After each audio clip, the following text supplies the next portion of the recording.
Bonjour à tous, le Paris Saint-Germain finit sa saison quasiment, il reste une finale de Coupe de France, le bilan, un championnat de France, un trophée des champions et une demi-finale de Ligue des Champions. On va préparer le prochain mercato. Générique. Ah oui, pour Ribéry qui va arriver devant Casillas. Vas-y mon petit. Il est dedans. Il est dedans. Le premier but de Ribéry. Générique. Bon, avant de commencer par les joueurs, moi je vais commencer par le staff ainsi que le budget. Pour commencer par le budget, selon ESPN et plusieurs sources, le Paris Saint-Germain disposerait d'un budget de 300 millions d'euros pour recruter cet été. On va faire avec, même si on aimerait avoir un peu plus. Non, je rigole bien évidemment. Et concernant le staff, Nasser El Khelaifi, je pense que cette saison, je l'ai trouvé mieux, à part peut-être dans la com, surtout après le match face à Dortmund et après le spoil qu'on allait jouer Dortmund en demi-finale pour ceux qui ont la ref. Sinon, Luis Campos, bien sûr que si je pouvais m'en débarrasser et prendre un coach qui servirait plus les intérêts du club que ses propres intérêts, ça m'arrangerait. Et concernant Luis Enrique, je pense qu'on est unanime sur le fait que ce mec a fait une bonne saison, malgré la déception en demi-finale. Dans la progression des joueurs, on va y venir. Dans les satisfactions du mercato, il a été d'une grande importance dans le titre en Ligue 1, sur la régularité, sur le retour du football au Paris Saint-Germain. Donc moi, je le garde. Malik, je vais commencer par le poste de gardien. On va y aller très très vite. Je vais prendre Donnarumma en numéro 1, malgré que pour beaucoup, allez, ce ne soit pas, qu'il ait pas mal de lacunes, que de temps en temps il fasse des boulettes. Je pense que tu n'es pas beaucoup mieux en Europe. Et qui tu peux aller chercher? Est-ce que tu peux aller chercher un Thibaut Courtois? Est-ce que tu peux aller chercher un Ter Stegen qui lui-même a des lacunes? On l'a vu sur le dernier carré européen, le nombre de gardiens de grande qualité n'était pas élevé. Et je pense que vendre à 25 ans alors qu'il peut arriver dans ses meilleures années et qu'il a encore pas mal de marge serait une erreur. En deuxième, je garde Arnaud Tenas qui est arrivé libre. Il complète parfaitement Donnarumma parce qu'il a la qualité qui manque au gardien italien. Il a le jeu au pied et même sur sa ligne, il a été bon quand il fallait, même si sur le match à Nice, il y a des choses, face à Nice, il y a des choses à redire. Mais globalement, c'est un très bon deuxième gardien. En troisième, on a pas mal de départs. On a Keylor Navas. Merci pour tout. Désolé de la triste fin, surtout avec le discours de Luis Enrique. C'est tellement triste de voir un gardien, je pense un des meilleurs gardiens qu'on a connu de notre génération, partir de cette sorte du Real Madrid et partir de cette sorte du Paris Saint-Germain. Mais bon, le foot est cruel parfois, c'est triste, on est désolé. Keylor, merci pour tout. Je sais que tu as vu ma story sur Instagram. Maintenant, Alexandre. Et c'est une légende du club ou pas, You? Ah, tais-toi, c'est pas le moment de parler de ça, Malik. Là, on est en train de discuter mercato. Tu me parles de légende, on fera une vidéo si tu veux. Bon, Alexandre Letelier, t'as pris ta quicheta, tu pensais jamais jouer au Paris Saint-Germain, t'as kiffé, t'as vu Kylian Mbappé, Neymar, Messi. Voilà, maintenant on t'invite à aller rejouer au football, s'il te plaît. Et en troisième gardien, on connaît très, très bien le peu d'importance qu'a ce poste dans le monde du football. Moi, je prolongerai Sergio Rico d'une saison pour qu'il puisse prendre le temps de se rétablir et retrouver un peu son niveau aux entraînements. Je pense que ce serait un bel acte du côté du Paris Saint-Germain. Et ça permettrait aux joueurs de ne pas se retrouver sans club ou en tout cas aller devoir chercher trop bas par rapport à son niveau de base que l'on a vu tout au long de sa carrière. Maintenant, on passe au secteur défensif. On va commencer par les latéraux. On commence par la droite. Hakimi, malgré les critiques qui ont plu sur lui suite à la défaite face à Dortmund, même si sur la deuxième partie de saison, il y a pas mal de lacunes techniques, des fois on peut encore le critiquer sur le plan défensif, je pense quand même que c'est l'un des meilleurs latérales droits au monde. Il y a qui est meilleur que lui, hein, Dani Carvajal pour moi, et allez, tu peux pas le retirer du Real Madrid, pareil J'ai pour un cru que t'avais Wall. dit le. Pardon? Non, J'ai là, cru que là, t'avais là, dit là, le meilleur là, ballon pour moi. non, je suis Pardon. marocain, mais pas à ce point-là. Euh, Dani Carvajal et Walker ne peuvent pas être délogés de leur club, je pense. T'as un Reece James qui se blesse tout le temps. Arnold, défensivement, c'est pas terrible. Donc, je pense quand même que à son poste, il y a pas d'autres meilleurs choix. Et je pense qu'il a quand même énormément progressé, comme on l'a vu sur la première partie de saison. Maintenant, il n'aura pas de compétition, lui, cet été. Il peut se préparer, revenir pour rattaquer une prochaine saison avec le Paris Saint-Germain. En doublure, je garde Nordi Mukiele, malgré que j'aurais voulu le vendre à la base, parce que c'est l'un des seuls joueurs, voire le seul joueur sur lesquels il y a encore des rumeurs sur l'extra sportif, sur les nuits parisiennes. Pour la petite anecdote, le peu de fois où Malik est parti faire la fête à Paris, il l'a vu, donc c'est quand même assez signifiant. Et si jamais il ne fait pas le taf, que ce soit sur le terrain, même si moi j'aime bien ce joueur, parce on a une complémentarité avec un défenseur droit assez classique, assez à l'ancienne, qui a des qualités défensives premièrement, et un Hakimi qui est beaucoup plus porté sur le plan offensif. S'il n'est pas bon, il y a le très bon, j'ai pas envie de mal dire son nom, Yoram Zagué, le jeune franco-ivoirien qui n'a que 18 ans, qui a montré de très belles choses sur cette fin de saison au Paris Saint-Germain. Je pense le garder, ne pas le prêter, et qu'il ait quand même du temps de jeu. Maintenant, à gauche, bon, il y a aussi, pardon, Colin Dagba, qui lui, pareil, il est revenu de son prêt de Auxerre, malgré qu'Auxerre fasse une très belle saison en Ligue 2. Même là, il n'a pas convaincu, donc je pense qu'il faudrait le vendre 3, 4 millions d'euros, peu importe. En tout cas, merci pour les services rendus face au Bayern de Munich.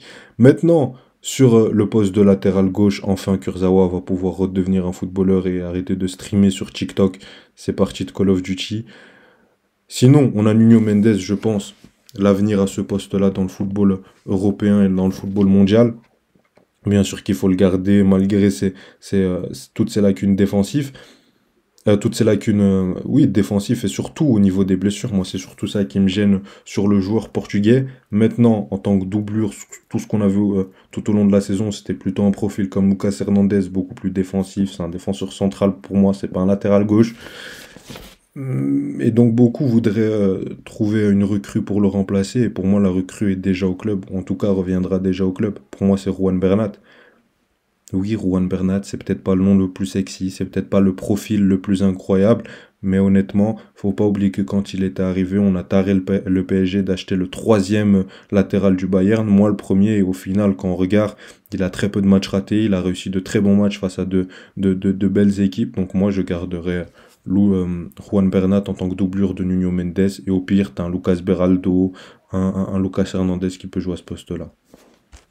Moi, avant que tu continues, j'aimerais juste rajouter, pour ceux qui suivent la chaîne depuis pas un long moment, que c'est la deuxième année de suite qu'Ayoub tient à ce que la doublure en bas gauche soit Juan Bernat. L'année passée, il avait dit la même chose, il a été envoyé en pro au Benfica. On espère que cette fois... Enfin, j'espère pour les fans parisiens et pour le Paris Saint-Germain qu'ils feront pas pareil cette année. Mais moi, j'ai une question, Ayoub, avant que tu continues. Pourquoi tu trouves plus important d'avoir une doublure, pardon, dans le même style que Nuno Mendes Parce que Nuno Mendes blesse tout le temps. l'année prochaine Parce que Nuno Mendes se plutôt blesse. que Parce que, Hakimi? parce que le problème, c'est que Hakimi, physiquement, il est... allez, même quand je regarde dans sa carrière, il est rarement absent. Donc, c'est pas sur le profil que tu as besoin d'une doublure, mais plutôt sur le poste. Et avoir une doublure... Allez, parce que moi, j'ai regardé une doublure sur le poste de Hakimi, il va me la trouver.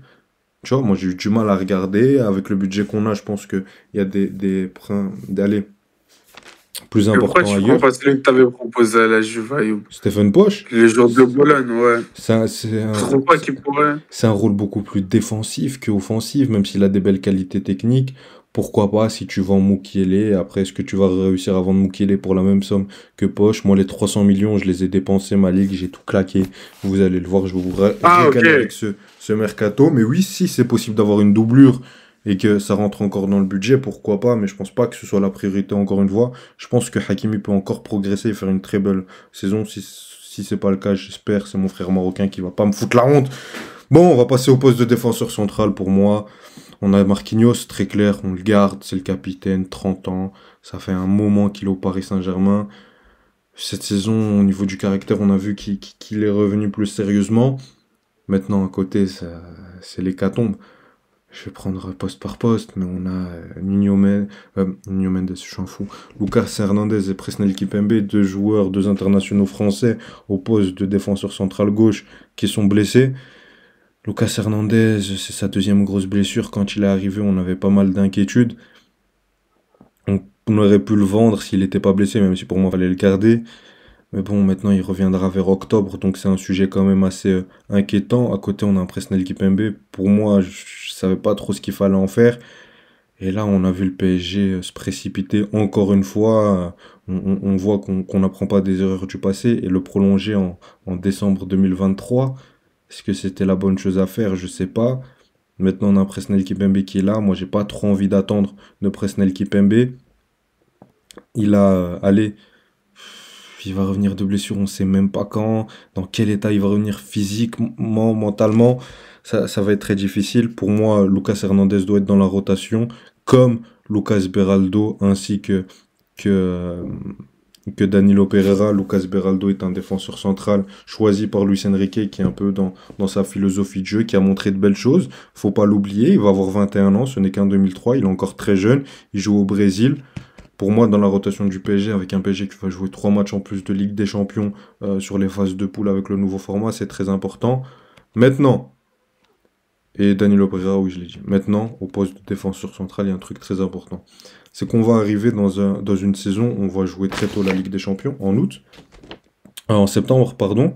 On aura plus de matchs de Ligue des Champions, donc on ne peut pas attendre de commencer avec un Lucas Beraldo, avec un Milan Skriniar. Moi, Milan Skriniar, il a une valeur de 40 millions. On l'a pris gratuit. Est-ce que pour toi, Malik, faudrait le vendre ou pas? J'invoque mon joker. Pour moi, oui. Pour moi, oui, parce qu'on a montré, enfin, cette année, il a montré que c'était pas le Milan Skriniar d'il y a quoi, 3 ans? Ouais, 3 ans quand l'Inter a gagné la Serie A, on connaît tous les problèmes de dos qu'il a, etc. Il devient pas plus jeune au fil du temps et c'est surtout que tu fais d'office un bénéfice sur un joueur que tu as pris gratuitement. Donc c'est pas comme si c'est un joueur que tu as acheté, je sais pas, 50 millions et tu le revends à 32 millions. Donc ça te fait un peu, ça t'énerve un peu entre guillemets. Pour moi, faut oser le vendre, surtout que tu me dis que le Paris Saint-Germain, vous avez un budget de transfert colossal encore, autant aller chercher un défenseur claquer cher, hein, même si je sais pas s'il y a un Virgil van Dijk dans les parages, mais aller claquer vraiment à 70 millions sur un défenseur où vous aurez une certaine assurance qui va performer au Paris Saint-Germain et qui aura le niveau pour être l'un des meilleurs défenseurs au monde, clairement, Ayoub. Je Malik, pense. Malik, je te déteste. Je te déteste. Ouais. Parce que t'as spoil. Hein? Moi, mon arrivée, bling bling, c'est Virgil van Dijk. Oui. Parce que le défenseur à 32 ans, il vaut 32 millions d'euros. Même si il peut avoir un âge avancé, je pense que il revient très très bien, notamment cette saison. Il fait une top saison, il est évalué qu'à 32 millions d'euros. Après, avec son statut et la Ouais, ce pénurie sera de beaucoup défenseurs plus. centraux qui sont tous dans les plus grands clubs, je pense quand même que pour 50 millions, voire 60, tu peux l'avoir. Si tu arrives à vendre un Skriniar, ne serait-ce que 20 millions, moi, ça rentre dans mon budget. Sinon, en doublure, j'ai pris des noms beaucoup moins sexy, mais tout aussi compétitifs pour autant. Même si pour moi, c'est Van Dijk, déjà, c'est un joueur que personnellement j'adore et que j'aimerais voir à Paris. Et surtout, je pense que les joueurs de Liverpool vont être très intéressants dans ces mercatos, parce que suite au départ de Klopp, je pense que beaucoup ne seront pas contre le fait C'est sûr. de partir du club, surtout qu'il y a le directeur sportif aussi qui part avec, un peu tous les membres du staff. Ça va plus être le même club. Je serais très intéressé de voir comment le club va évoluer la saison prochaine. Ce sera une des grandes questions du football anglais. Donc je pense vraiment que ce transfert est faisable. Il a tout gagné à Liverpool. Un nouveau challenge à Paris où il pourrait aussi prendre une très belle enveloppe de salaire. Donc pour moi, c'est le transfert parfait. Wow. Et je pense qu'on voit les clubs qui ont gagné la Ligue des Champions sur les dernières saisons. Moi, je me rappelle du Real Madrid. Regardez combien ils ont de défenseurs centraux. Pareil pour Chelsea. Pareil pour le Bayern. Il y a à chaque fois deux. Il y a à chaque fois au moins 3 défenseurs de haut niveau. Donc si tu as un Lucas Hernandez qui revient bien avec un Marquinhos et un Virgil van Dijk. Surtout que Van Dijk, pour avoir ce côté charismatique que Marquinhos a moins, je pense que ça pourrait très très bien se compléter. Le mec a encore un peu faim sur sa fin de carrière. Il n'a pas totalement mangé, pour lui, il n'a pas le ventre rempli. Et si ce n'est pas faisable, j'ai pensé à une autre option anglaise, Fikayo Tomori, qui est aussi canadien et qui sûrement parle français. J'ai pas fait la recherche. Je comprends toujours pas pourquoi ce joueur déjà est évalué à 40 millions et pourquoi aucun grand club ne l'a pris. Parce que moi, à chaque fois que je le vois à Milan, malgré qu'il a eu quelques blessures cette saison et qu'il a eu un peu moins de temps de jeu, je le trouve à chaque fois excellent. Il a des lacunes, il fait des erreurs, mais quand on regarde le top des défenseurs centraux aujourd'hui, je pense qu'il se place très haut et il joue pas au Real, il joue pas au Barça. Il a l'AC Milan, un AC Milan qui va sûrement se séparer de Pioli. Est-ce que, comment j'entends les rumeurs de transfert à Milan, on est encore sur un mercato, je suis désolé hein, pour les fans milanais, mais un mercato type Europa League, quand j'entends Guirassy en attaquant de pointe, c'est pas sexy, donc je pense que lui aussi pourrait venir au Paris Saint-Germain. Je pensais aussi à Bastoni, mais lui c'est 70 millions, ça va être Non, très cher. oublie, Oui, toi oublie. tu veux pas qu'on prenne des joueurs de l'Inter, on a compris, ils aiment que l'Inter, ils Non, aiment mais pas le PSG. ça va pas arriver, ça va pas arriver. Non, Je sais d'accord. qu'on va en parler D'accord. pour les milieux de terrain, je te vois déjà venir. Spoil pas, tu m'as déjà spoilé. Hein. Et il va coûter facilement 80 voire 90 millions. L'Inter va être très demandeur. Sinon, il y a aussi Sven Botman, malgré ses pépins physiques cette saison, moi qui me convainc, mais pour moi, ce serait vraiment le troisième choix. Mais sinon, Virgil van Dijk, j'ai un rêve. Bon, Avant que tu passes au milieu, Ayoub, avant que tu passes au milieu, à vous, je te fais kiffer. À vous, je vous ai fait kiffer. Non, C'est que moi, le début. tu- Je vais mettre une pétition en description à Ayoub, directeur sportif du Paris Saint-Germain. Et je suis très sérieux. Non, moi je suis sous le choc. Comme ça, vous croyez pas qu'on ment, qu'on joue de la comédie. Je connais vraiment pas l'équipe qui met en place. Parce que si vous avez compris un peu notre directeur sportif de la Juve, on l'a plus fait à deux avec Caillou, mais quand c'est nos clubs de cœur, là, pareil pour lui. Et moi, Chelsea, quand on en fera un, c'est plus le fan en question qui s'en charge. Mais Virgil van Dijk, franchement, je suis choqué. J'avais donné ça comme exemple seulement, mais j'avoue que c'est une bonne idée. J'avoue, sur ça, je dois t'applaudir. Eh ben, on passe au milieu de Mais terrain. faut voir s'ils vont le faire. On reclaque une quicheta sur un joueur qui intéresse déjà énormément le Paris Saint-Germain. Bruno Guimaraes, 93 millions. Je pense que effectivement, je vois ta réaction, Malik, et je vois la réaction du monde du football. C'est cher. Mais t'as qui d'autre en numéro 6? Cite-moi un autre. Un autre 6. Il y a personne. Il y a personne. En fait, il a une clause à 115 millions. Il a également une autre clause à 93 millions pour un club qui jouerait la Ligue des Champions. Là, on va avoir un Newcastle qui va pas jouer la Ligue des Champions, qui a régressé dans son projet par rapport à la saison dernière. Après, tout n'est pas totalement perdu. Hein. Quand tu regardes l'effectif, ce qu'ils vont, c'est normal. Hein. Pour moi, ils sont clairement à leur place en championnat. Maintenant, je pense que lui, il rêve d'un grand club, il connaît la Ligue 1, il sait parler français surtout, ça va l'aider dans son adaptation. Je pense qu'on a vraiment besoin, enfin Malik, ça fait 7 ans, et j'aime énormément Ougarté, je vais en parler tout de suite, ça va faire 7 ans qu'on n'a toujours pas eu ce 6, on avait Thiago Motta, Malik. Et on n'a toujours pas trouvé de remplaçant, Ougarté on s'attendait de voir, je vais en parler maintenant. Pour ma doublure, si jamais Bruno Guimaraes vient pas, vous allez m'insulter, vous allez me dire oui, Ayoub, t'es qu'un hipster de merde, t'es resté bloqué en 2021, le mec a flop, moi je prends Locatelli, je m'en fous. Si Guimaraes ça se fait pas, en termes de football, qui est un meilleur 6 que Locatelli aujourd'hui en Europe?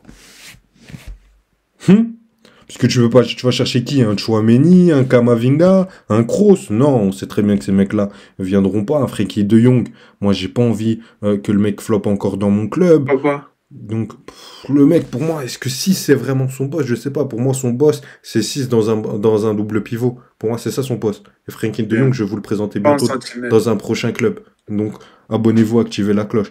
Mais pour moi, j'ai besoin d'un 6. Parce que de Jong, si tu le prends en tant que 6, ça reste un pari. Moi, j'ai besoin d'un mec confirmé. Donc, pour moi, c'est Bruno Guimaraes, coûte que coûte, faut le faire. 93 millions, c'est cher, mais on a les moyens. Il a joué 36 matchs sur 37 en PL. Il a été bon contre tous les grands clubs. À chaque fois qu'on le voit, il fait le taf. Le match contre City, sa gestion du pressing, son niveau défensif, sa qualité de passe dans le jeu court, dans le jeu long. On a très peu en Europe. Le mec a pas encore gagné, il a faim. Pour moi, faut absolument aller le chercher. Pour moi, c'est tout droit, c'est devant. Je vois pas pourquoi ça ne se ferait pas. C'est pas comme s'il jouait dans un club comme Manchester, c'est pas comme s'il jouait à City ou au Bayern où il était déjà dans un grand club. C'est pas comme s'il y avait l'intérêt de tous les grands clubs européens sur lui.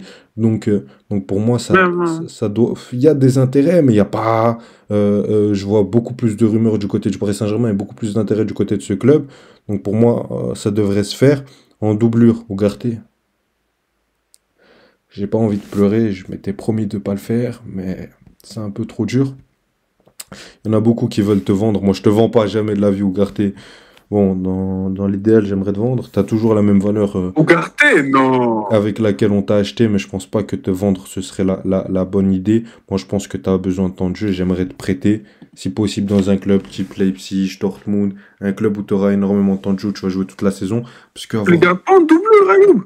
une doublure Ugarte, Bruno Guimaraes, vu la fiabilité physique de Bruno Guimaraes et Ugarte a déjà joué une saison où il n'a pas beaucoup joué, où il n'a pas eu le temps de jeu espéré, je préfère le prêter qui joue une saison complète. On a en doublure Gabriel Moscardo, qui a quand même été acheté 20 millions d'euros du côté du Brésil, et t'as Vitinha qui peut jouer à ce poste.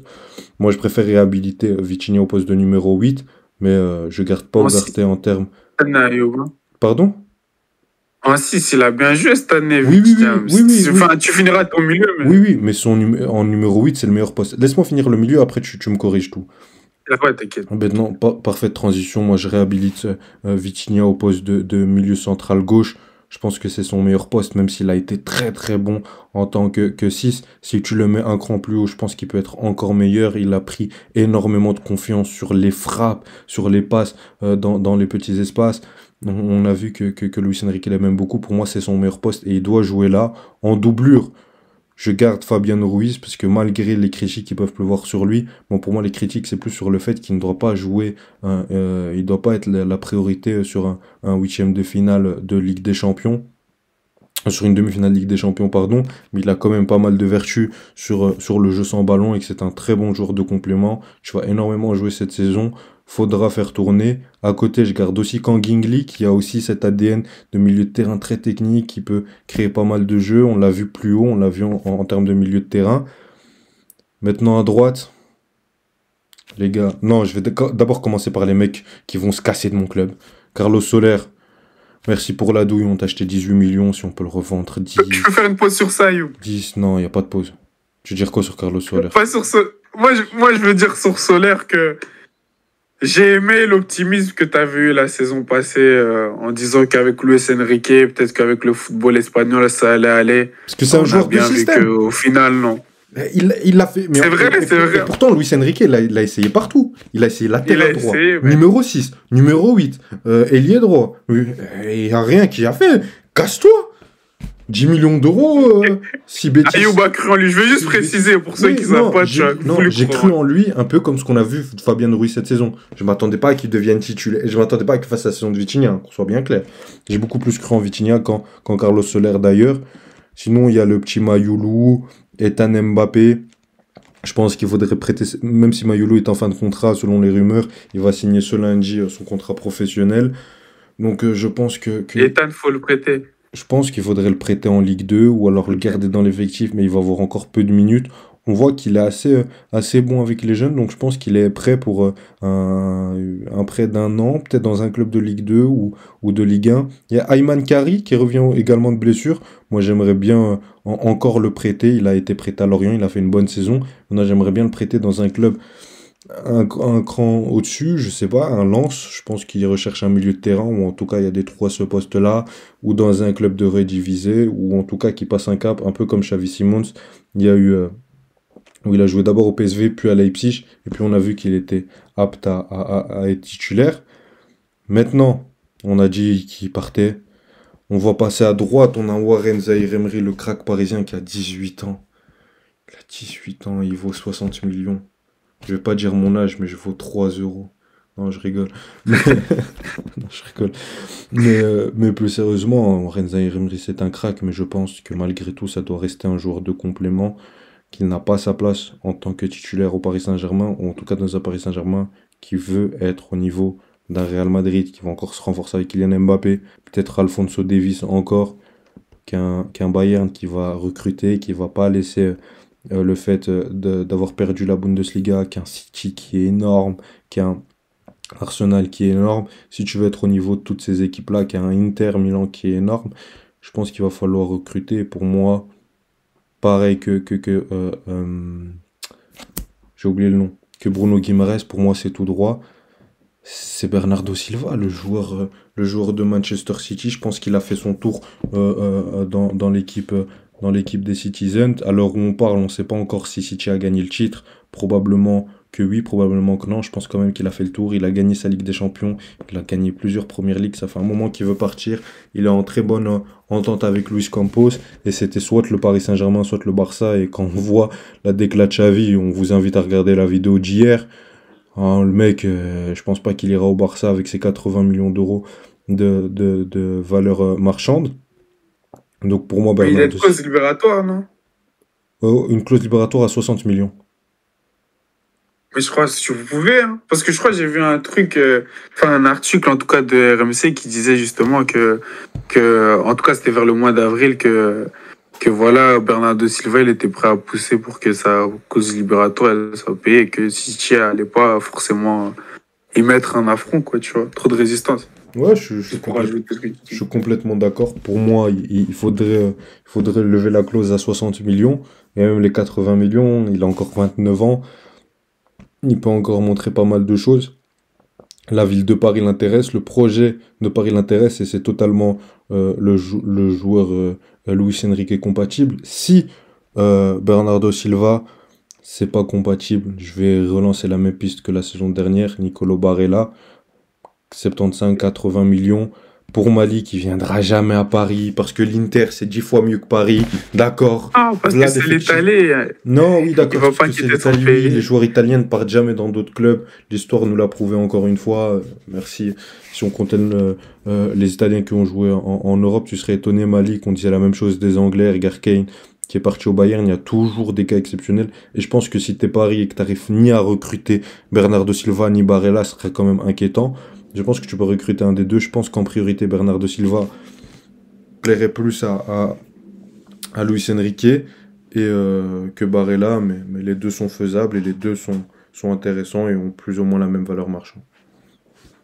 Ouais, Qu'est-ce que tu penses donc de mon déjà milieu? pour eux. Parce que déjà, je voudrais insister, il y a beaucoup de progrès à faire sur l'effectif du Paris Saint-Germain et pour moi, la priorité, c'est le milieu de terrain. On l'a vu sur les gros Ouais. matchs, c'est le milieu de terrain. Tu me ramènes un Bruno Guimaraes, Vitinha au poste de 8, un Bernardo Silva, ramenez-nous qui vous voulez, les gars.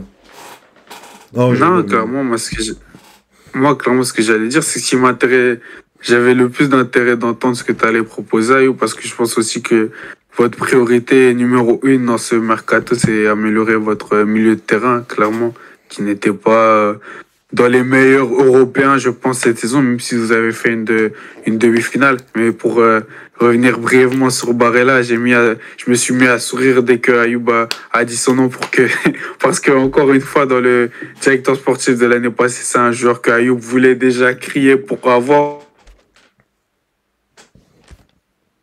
Voilà, Ayoub le voulait à Paris et j'ai envie de lui dire comme la saison passée, j'y crois pas une seconde parce que l'année passée, je le disais déjà, les joueurs italiens quittent rarement la Serie A. Je parle des joueurs italiens qui jouent dans les grands clubs comme l'Inter, Juve, etc.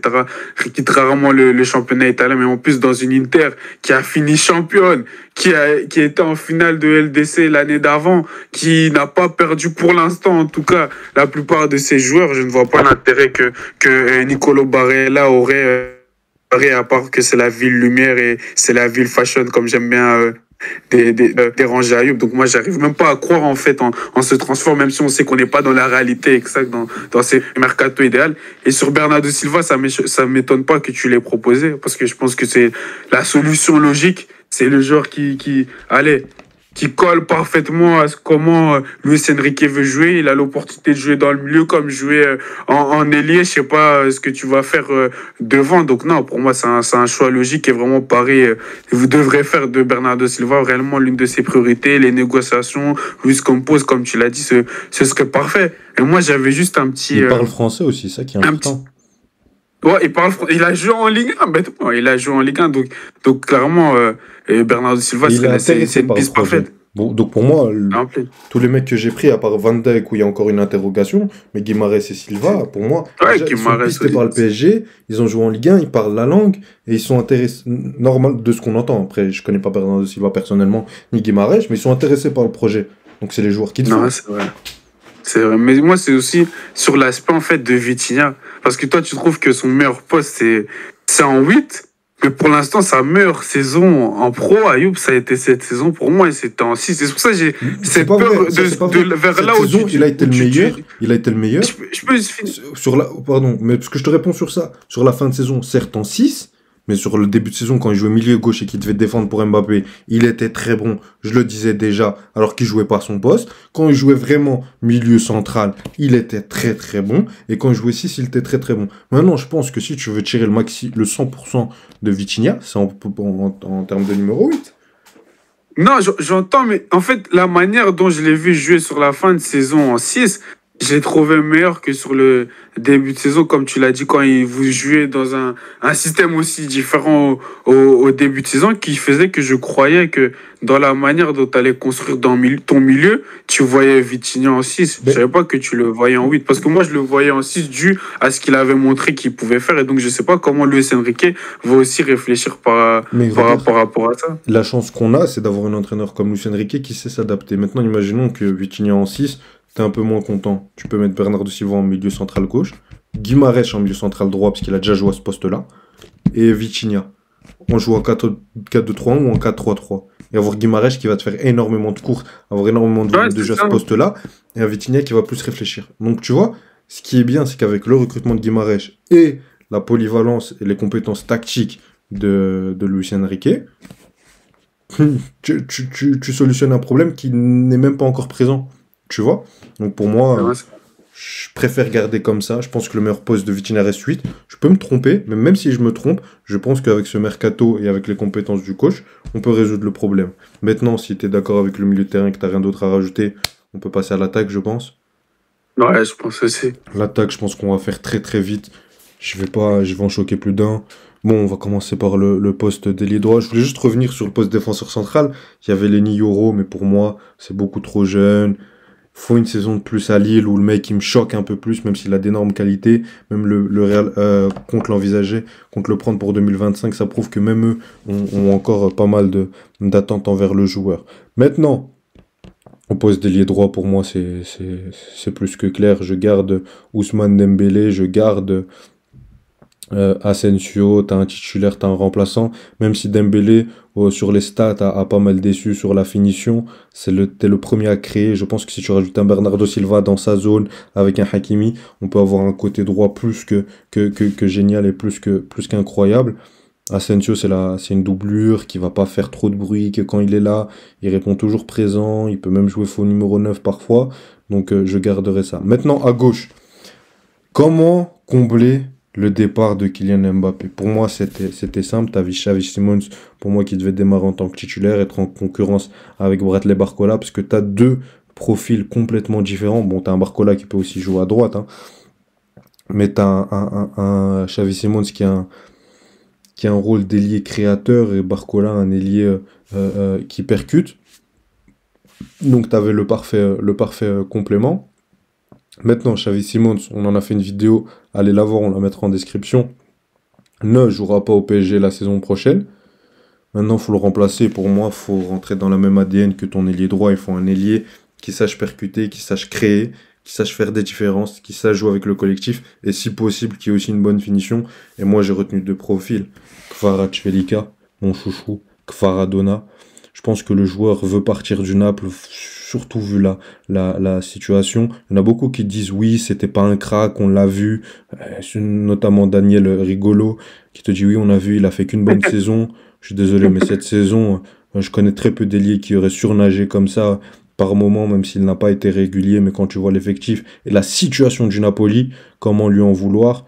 Et surtout, faut pas oublier la première saison incroyable qu'il avait fait. Je pense qu'il a le potentiel pour 80 millions. Ça me semble plus que... 80 seulement? Ouais, 80 millions. Sa valeur est à 80 millions et les rumeurs sont à 80 millions. Je crois que ce sera au moins 100. Non, toutes les rumeurs sont à 80 millions. Pour moi, ce sera à 80 millions. Non, je dis comment vous pourrez l'acheter. Je pense qu'il sera au moins parce que apparemment, les rumeurs sont une négociation à 80 millions, tu vois. Ok, Naples qui vont à 80 millions. Non, mais parce que... Et justement, ce qui est bien, c'est un peu ce que le Real Madrid avait fait avec Eduardo Camavinga. Il avait pris la saison après la saison de son explosion, une saison où il avait été un peu moins bien, et au lieu de prendre 100 millions, il avait pris 30. C'était génial. Et sinon, je prends prendrais Luis Diaz. Lui est un peu plus âgé, il a 27 ans, ça reste un joueur qui est assez jeune. Il a une qualité technique balle au pied, c'est incroyable, on l'a encore vu à Liverpool. Pas mal de doutes sur sa fiabilité sur toute une saison, mais je pense vraiment qu'aujourd'hui, en termes d'ailier, c'est les deux meilleurs profils à ce prix-là, parce que sinon, on a aussi un joueur, mais pour moi, vraiment, ça c'est clownesque si on le prend. C'est Leao, 175 millions d'euros pour Raphaël Leao. C'est pas Cristiano Ronaldo, hein, c'est Raphaël Leao. Oh, allô? On est sérieux là? J'aime Vous beaucoup. avez déjà mis 222 millions sur un joueur, Ayoub. Fais Et pas quoi? comme si Et c'était quoi? quelque chose de fou. On va répéter l'erreur? Non, je dis seulement. Je dis que c'est pas quelque chose mais- d'improbable avec le Paris Saint-Germain. Mais bien sûr que c'est pas improbable. Mais maintenant, c'est mon mercato à moi. C'est Ayoub El Hachfani, le directeur sportif. Les clowneries, on arrête. Moi, Léao, je le prends pas à ce prix-là. Moi, Léao, il va pas au-dessus de 100 millions. Le mec, il a une qualité incroyable, mais au très haut niveau. Est-ce que le mec, il est capable d'être tout le temps présent dans les grands matchs, de te marquer dans les grands matchs, comme un Vinicius peut le faire? Je sais pas. Même si c'est un joueur... Et les dans deux la- autres que tu as proposés aussi, on sait pas. Hein, ça. Oui, Juste, ils coûtent oui. moins cher, c'est vrai. Oui, mais ils valent 2 fois moins cher. Et encore 2 fois C'est moins, vrai. je suis gentil. Si Léao valait 80-90, peut-être que je prends Léao. Là, il n'y a pas de souci. Mais tu peux acheter Luis Diaz et Kvaratskhelia et tu vas t'en sortir pour moins cher que Léao. À un moment, il faut qu'on arrête d'être un club clownesque. En plus, on connaît surtout l'affaire Campos, où c'est le mec qui l'a sorti de Lille, il nous a dit c'est le nouveau Mbappé. Maintenant, il veut le faire venir au Paris Saint-Germain. Moi, je n'étais pas contre, mais à ce prix-là, faut pas m'appeler. Pour moi, Léao, la piste Léao est à oublier. Maintenant, on va passer au poste de numéro 9. Pour moi, mercato dernier, tu as dépensé 170 millions. Kolo Muani a plus que déçu, a été un réel flop au Paris Saint-Germain. Et de l'autre côté, tu as un Gonzalo Ramos qui, sur la deuxième partie de saison, a été plus qu'intéressant à chaque fois qu'on l'a appelé, qui a su marquer ses buts, qui a su être participatif au niveau du collectif. Même s'il rate son match face à Dortmund, je pense qu'on l'a pas assez préparé. Il a expliqué qu'il avait eu une infection qui l'a énormément dérangé au courant du mois de décembre. Donc moi, je n'achèterai pas un Osimhen à 120 millions parce que je ne vois pas la plus-value. Et si c'est pour en 2 mercato mettre 290 millions sur 3 numéros 9, pour moi c'est encore clownesque. J'ai envie de croire en Gonzalo Ramos et en Kolo Muani. Pour moi, il faut que Gonzalo Ramos démarre en tant que titulaire et que Kolo Muani soit la doublure et que le meilleur devienne titulaire. Au Real Madrid, on a eu un Benzema qui n'a pas réussi ses premières saisons, qui est en concurrence avec Higuaín. À la Juve, on avait Morata au début qui n'était pas très bon, puis qui a réussi, alors qu'il y avait Tevez. Donc pour moi, même si c'est pas le même type de joueur, je pense que Gonzalo Ramos peut vraiment s'imposer au Paris Saint-Germain. Je crois en son potentiel. Et en tout cas, j'ai envie de mettre 2 numéros 9 en concurrence au Paris Saint-Germain. Et pour moi, allez, contrairement par exemple à un Milan Skriniar où t'as pas mis 60 millions, 80, 90, parce qu'en plus le problème de Kolo Muani, c'est que c'est même pas un mauvais joueur. Pareil pour Gonzalo Ramos. C'est juste que 80 et 90 millions d'euros pour ces joueurs-là, c'est beaucoup trop et je pense qu'il faut bien qu'il y ait un d'eux. Je pense que Kolo Muani peut montrer du caractère sur la deuxième saison et que Ramos peut prendre un peu plus de confiance en lui. Donc j'aimerais bien voir les deux en concurrence. Et quand Et tu entends surtout- des rumeurs... Et surtout, pardon Malik, hein, juste pour terminer, et surtout que tu n'auras plus cet aspect de, à un moment tu dois te mettre à gauche pour défendre parce que Mbappé ne défend pas. Là tu vas te positionner en tant que 9, tu vas défendre comme un 9, tu vas attaquer comme un numéro 9, il n'y aura plus ces excuses-là. Voilà, j'ai fini sur mon équipe.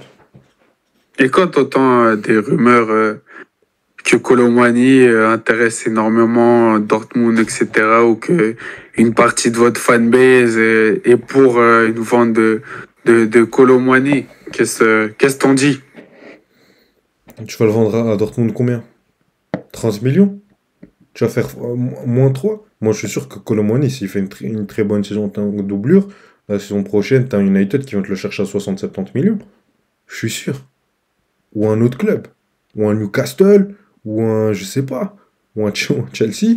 Mais je crois Non. je crois au potentiel de Kolo Muani. Mais je crois pas que c'est le 9 qui te coûte 90 millions d'euros. Qui te met 90, pardon. Qui te met, 30 Excuse buts pas. chaque saison. Je fais ce que je veux, toi. T'es fou, toi. Je rigole. Donc voilà, moi j'aimerais bien voir les deux. Osimhen, pour moi, c'est non. J'ai pas envie de rajouter un deuxième, un troisième attaquant et le mettre en concurrence avec Ramos. Tu vas complètement éclipser Ramos. Pour moi, c'est pas une bonne idée. Donc voilà mon équipe. Non, Juste avant que te laisser pardon, terminer, pardon. je montre mon équipe, puisque de toute façon, peu importe ce que tu dis, je la changerai pas. C'est 283 millions d'euros dépensés, 300 millions de budget. On a vendu pour, je pense, au milieu, là sur la feuille, j'ai tout écrit, hein. Mais normalement, il y a aussi Renato Sanchez.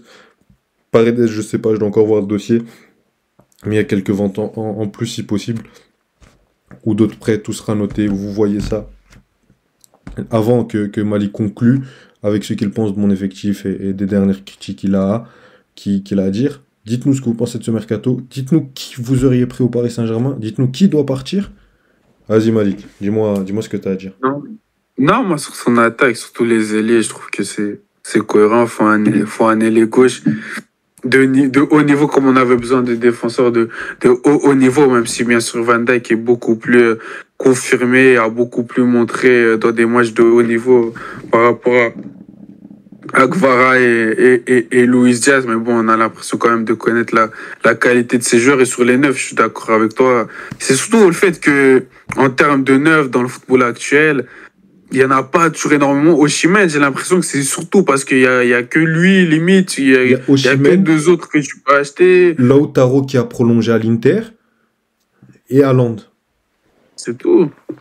C'est tout, Kane, tu peux pas. Donc, c'est juste que voilà, il y a pas. Kane vient d'aller au Bayern. Moi, je le voulais la saison dernière. C'est ça, c'est ça. Donc, sur les neufs aussi, je suis d'accord avec toi. Mais moi, sur ton effectif, je trouve, enfin, sur ton mercato, je trouve qu'il est bon et qu'il est intéressant, etc. Mais j'ai quand même une petite note à te dire, Ayoub, parce que tu étais le plus grand adepte, surtout à la fin de la saison passée, en disant que oui, voilà, maintenant on a un nouveau pari, c'est fini, les gros noms, etc. On mise sur la jeunesse, etc. Et t'as pas l'impression que justement, avec ce mercato-là, pas vous redevenez le pari bling bling, bien sûr, c'est bien plus réfléchi, Non. c'est moins flashy, etc. Mais t'as pas peur que justement ça ralentit le processus peut-être de développement de certains de vos joueurs. Je pense que là, on a fait la première partie du nouveau projet avec des jeunes. Et déjà, moi, la saison dernière, quand tu voyais, je te mettais déjà Barella, cherchais déjà un 6 plus compétent, cherchais déjà offensivement un Kane. Donc, je suis pas incohérent par rapport à mon mercato de la saison dernière. Maintenant, le mercato de la saison dernière est ce qu'il est. C'est qu'on t'a amené des jeunes et qu'on a voulu aller vers une progression de l'effectif. On l'a eu. Un retour de Marquinhos.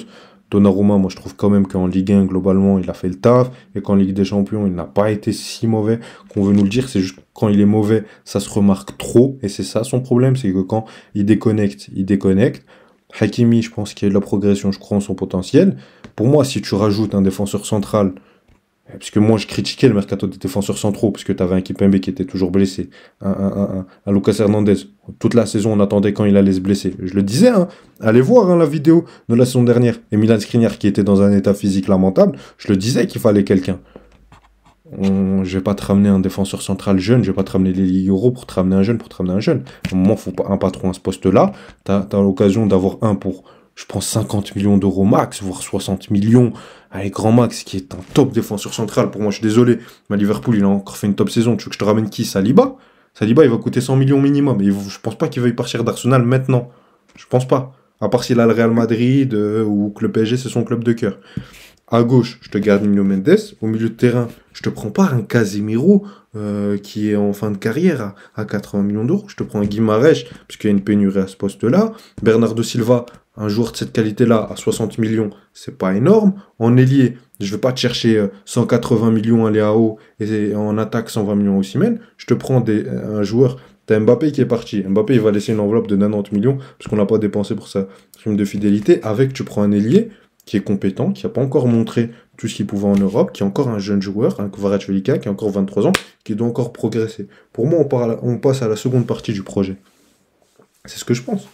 Tu vois? Non, Après, si tu veux que j'entends ce que tu... je te garde un Barcola pour dire oui, on garde la jeunesse, et qu'en demi-finale, on dise ouais, mais ces mecs-là, ils sont pas faits pour être là, et que nous, notre but final, c'est de gagner la Ligue des Champions. Bien sûr, pour moi, les ambitions de cette saison, c'est demi-finale Ligue des Champions. Peu importe qui tu joues, faut que tu arrives dans le dernier carré, puisque maintenant, tu redeviens. Là, la première saison, elle est passée. il faut encore créer, on se cherche, où il y a encore Mbappé. Là maintenant, je veux le dernier carré. Parce que tu as les moyens pour 300 millions, c'est pas rien. Je veux la Ligue 1, la Coupe de France et le Trophée des Champions. C'est ça mes ambitions. Non, T'as mais le moi, coach j'entends. pour, et pour moi, l'effectif que je t'ai donné, c'est l'effectif pour. Après, on verra en fonction du vrai mercato. Mais si t'as ce mercato, pour moi, t'as tout pour faire une demi-finale, voire aller la gagner. Après, c'est la Ligue des Champions. Hein. Demain, tu sors en huitième contre le Bayern, ou ils sont partis te chercher je sais pas qui, ou tu sors contre City, c'est possible. Non, j'entends ce que tu dis. Et moi, ce que je veux juste dire, c'est que est-ce que pour des joueurs comme Beraldo, des joueurs comme Warren Zaïre-Emery, des joueurs comme voilà Barcola, tu l'as dit, est-ce que justement le fait d'avoir beaucoup moins de minutes que la saison prochaine, ça va aider leur développement et est-ce que la rotation fera en T'as sorte dit qui Barcola qu'ils vont réellement... Barcola, regarde à City. City, ils ont combien d'ailiers Regarde City, regarde le Bayern quand ils ont gagné, ils avaient combien d'ailiers Oui, mais justement, les justement, à Paris, les seules équipes qui avaient à chaque fois deux ailiers, c'était le Bayern de Ribéry Robben, le Real Madrid de Ronaldo Bale, le Barça de Messi Neymar. C'est tout. Sinon, quand t'as pas des joueurs extraordinaires, je pense qu'un Barcola, en tant que doublure, et il est doublure à droite et à gauche, donc il va avoir du temps de jeu, il va progresser, je le mets pas au placard, je le vends pas, je le mets pas en prêt, je pense qu'il aura des minutes, il est en concurrence face à Kvaratskhelia. Luis Enrique lui-même a dit qu'il voulait recruter à tous les postes, et qu'il voulait mettre la concurrence partout, donc je pense même qu'il y aura une doublure à Hakimi. Moi je l'ai pas mis parce que je le pense pas nécessaire, donc voilà. donc le projet, c'est pas, on mise sur la jeunesse En fait, ce que je française sur comprends notre pas, projet. ce que je comprends pas, Malik, c'est que Warren Zaïre-Emery, je veux pas attendre 6 ans qu'il ait 24 ans et que ce soit le milieu qu'on attend qu'il soit. Maintenant, Mais justement, mais pour que ça aille plus vite, faut lui faire jouer le plus de matchs possible dès non, sa je sais jeunesse. pas, la concurrence, ça va le faire progresser. Le faire jouer chaque saison depuis qu'il a 17 ans, on en parlait Malik juste sur la liste de l'Euro, est-ce que ça va pas le cramer? Un Barcola, est-ce qu'il peut tenir une régularité?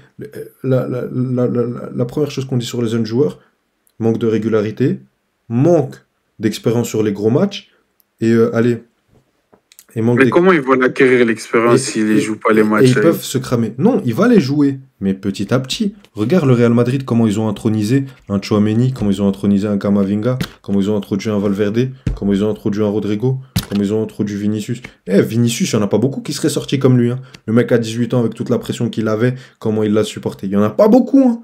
Voire très peu. Mais justement, le Real Madrid, ils ont fait un mercato sans... Après, ils ont pu se le permettre, c'est le Real Madrid. Mais tu vois, ils ont fait un mercato sans acheter personne, qui ont fait qu'ils ont été obligés de jouer ces jeunes joueurs. Tu vois, moi, c'est plus dans cet aspect-là. Mais j'entends ce que tu dis. Surtout que toi, tu veux que Paris, dès la saison prochaine, ils jouent les demi de LDC. Mais c'est ça l'objectif. Je sais pas. Mais c'est ça l'objectif. Et surtout que, pour moi, tu as fait une première partie du projet. Maintenant, c'est la seconde. Sinon, on va rester un club moyen, et toi, tu vas encore nous dire, oui, est-ce que le PSG, c'est pas un club d'Europa League? Parce qu'on voyait le niveau au début de saison, c'était ça. Maintenant, moi, je veux qu'on soit en concurrence avec Arsenal, qu'on soit en concurrence avec City, qu'on soit en concurrence avec le Bayern, et qu'on peut regarder City dans les yeux. Mais avec un milieu de la saison prochaine, on se pointe le 8 mars 2025 avec Warren Zaïre-Emery, Vitinha, et je sais pas, tu vas acheter qui comme autre jeune? Ryan Cherki, face à City, tu penses qu'on va tenir tête? Non. Par contre, si on prend Bernardo Silva et Guimaraes, je pense que oui. Et c'est pas des joueurs bling-bling. Silva, il n'y a rien de bling-bling. Guimaraes, il y a pas de bling-bling. Peut-être Van Dijk, et encore Van Dijk, c'est un joueur très professionnel. C'est un joueur qui a tout gagné, mais il n'a pas 5 Ligues des Champions. Il a encore faim. Il sort d'une superbe saison avec Liverpool. Kvaratskhelia, c'est pas bling-bling. Tu vois, je t'ai pas fait un mercato comme ce que je critiquais. Donc maintenant, Malik, si tu veux, on aura le temps de reparler du Paris Saint-Germain et du mercato, parce qu'on verra le vrai mercato. Mais là, on a 41 minutes de vidéo, donc je pense qu'on va se dire au revoir et qu'on va remercier les abonnés d'avoir vu cette vidéo. Likez, abonnez-vous, activez la cloche. Salut! Ciao, ciao.